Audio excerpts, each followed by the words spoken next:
भारत की संसद में पीओके को लेकर एक सर्वसम्मत प्रस्ताव पारित है जो भारत का ही हिस्सा था, है और आगे भी हम मानते रहेंगे।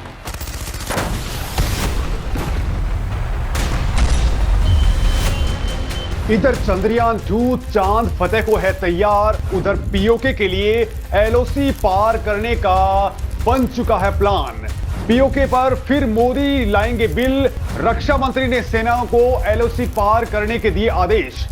भारत के आधुनिक हथियार एलओसी पर रवाना, बॉर्डर पर तैनात हुए 50,000 से ज्यादा जवान। दोस्तों, एक और जहां भारत चांद फतेह करने के लिए चंद्रयान 3 को भेज चुका है, 1 अगस्त की तारीख पर दुनिया की नजरें हैं, तो इसी दौरान दोस्तों मोदी सरकार और भारतीय सेना चीन और पाकिस्तान पर हल्ला बोलने के लिए रेडी हो गई है। दोस्तों, भारत ने पीओके को लेकर के एक बड़ा प्लान रेडी कर लिया है और उसको लेकर के 3 तरफ से एक्शन प्लान रेडी हो चुका है। इतना ही नहीं, बल्कि करगिल दिवस के मौके पर तो खुद रक्षा मंत्री राजनाथ सिंह ने पाकिस्तान को लेकर के खुलेआम कहा है कि वो भारतीय सेना के पराक्रम का सामना करने के लिए अब तैयार रहे, क्योंकि भारतीय सेना जल्द ही पीओके को एक्वायर करने के लिए बॉर्डर पार करने वाली है। ऐसा शायद पहली बार हुआ है जब देश के रक्षा मंत्री ने ऐसा खुलेआम बयान दिया है। दोस्तों, इस बयान के बाद से ही दोनों देशों के बीच सीमा पर तनातनी बढ़ना शुरू हो गई है। वहीं दोस्तों, खुद मोदी सरकार भी जम्मू कश्मीर में धारा 370 हटाने के बाद एक बार फिर से कुछ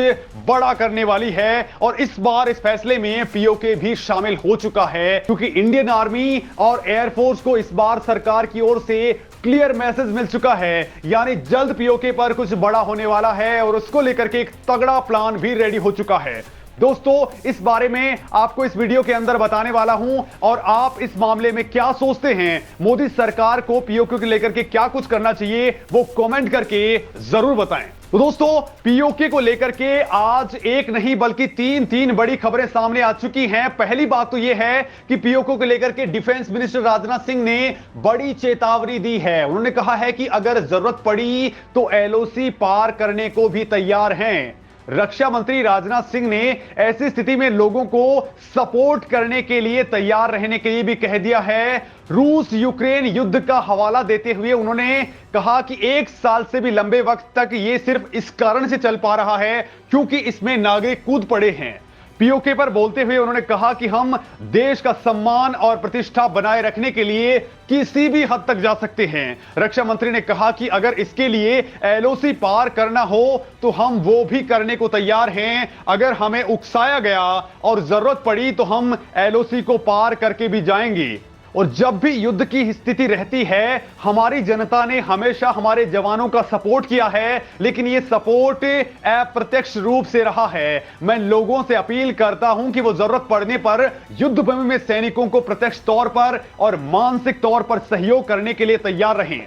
दोस्तों, राजनाथ सिंह के बयान से ऐसा लगता है कि जल्द ही भारत पीओके को लेकर के कुछ बड़ा करने वाला है। दोस्तों, राजनाथ सिंह ने कहा है कि करगिल युद्ध भारत पर थोपा गया था और पाकिस्तान ने हमारी पीठ में छुरा घोंपा था। जिस वक्त भारत पाकिस्तान के साथ बातचीत के जरिए मुद्दों को सुलझाने की कोशिश कर रहा था, तभी पाकिस्तान ने हमारी पीठ में छुरा घोंप दिया। दोस्तों, आप भी जानते हैं कि उस वक्त अटल बिहारी वाजपेयी लाहौर बस यात्रा कर रहे थे और पाकिस्तान ने अटैक कर दिया था और यह बात अब राजनाथ सिंह ने खुलेआम कह दी है। तब दोस्तों, ऑपरेशन विजय के दौरान भारतीय सेना ने न केवल पाकिस्तान बल्कि पूरी दुनिया को यह क्लियर मैसेज दे दिया कि जब हमारे राष्ट्रीय हितों की बात आएगी तो हमारी सेना किसी भी कीमत पर पीछे हटने वाली नहीं है। और दोस्तों, पाकिस्तान को रक्षा मंत्री राजनाथ सिंह के इस बयान से तगड़ी मिर्च भी लग चुकी है। तुरंत ही पाकिस्तान के विदेश मंत्रालय ने रक्षा मंत्री के बयान को भड़काऊ बता दिया है। पाकिस्तान ने अपनी बौखलाहट में कहा है कि यह पहली बार नहीं है जब भारत के राजनेताओं ने और वरिष्ठ सैन्य अधिकारियों ने इस तरह के बयान दिए हैं। भारत अपने सार्वजनिक भाषणों में पाकिस्तान को घसीटने से परहेज करे। वैसे दोस्तों, पूरी दुनिया जानती है कि पाकिस्तान ने अपनी शैतानी चाल चलते हुए करगिल युद्ध शुरू किया था और इस युद्ध को शुरू करने वाले जनरल परवेज मुशर्रफ ने भी अपनी पुस्तक में इसके बारे में पूरी बातें बताई थी। हालांकि दोस्तों, राजनाथ सिंह का बयान अपने आप में बहुत ज्यादा मायने रखता है और यह दिखाता है कि अब भारत की रणनीति बिल्कुल बदल चुकी है। अब भारत बचाव वाले मोड में नहीं रहता बल्कि आक्रामक राजनीति पर चलने लग गया है, जिस पर इजराइल, अमेरिका, रूस और चीन चलते हैं। और दोस्तों इस बार भारत भी ऐसा ही करने जा रहा है। और इसे आप ऐसे समझ सकते हैं कि अब तक भारत सरकार पाकिस्तान का नाम लेकर के कुछ भी बोलने से बचा करती थी, लेकिन अब भारत सरकार यानी कि मोदी सरकार एक के बाद एक बड़े कदम उठा रही है। दोस्तों मोदी सरकार जम्मू कश्मीर विधानसभा के अंदर पीओके और कश्मीरी पंडितों के लिए सीटें रिजर्व करने जा रही है। और दोस्तों इस बिल में जम्मू कश्मीर विधानसभा में नामांकन के आधार पर विस्थापित कश्मीरी पंडितों के लिए 2 सीटें और पाकिस्तान के कब्जे वाले कश्मीर की विस्थापितों के लिए 1 सीट रिजर्व कर दी जाएगी। वहीं दोस्तों दूसरी ओर इस वक्त जिस प्रकार से भारत सरकार आगे बढ़ रही है उसने भी एक बड़ी खबर दे दी है, क्योंकि जिस प्रकार से कश्मीर से धारा 370 को हटाया गया था और जिस प्रकार से धीरे धीरे भारत की सेना और भारत की सरकार आगे बढ़ रही हैं, उससे लगता है कि भारत की सेना कभी भी पीओके को अपने कब्जे में ले लेगी। बड़ी बात यह है दोस्तों कि इस वक्त पाकिस्तान के लोग भी यानी कि पीओके के लोग भी भारत में शामिल होने के लिए अब बेताब हो चुके हैं। पाकिस्तान में इस वक्त राजनीतिक और आर्थिक हालात बहुत ही विकराल हो चुके हैं। पीओके ही नहीं बल्कि बलूचिस्तान के लोग भी अब लड़ रहे हैं, सिंधु देश के लोग आंदोलन कर रहे हैं, तो वही पाकिस्तानी सरकार के खिलाफ पीओके यानी कि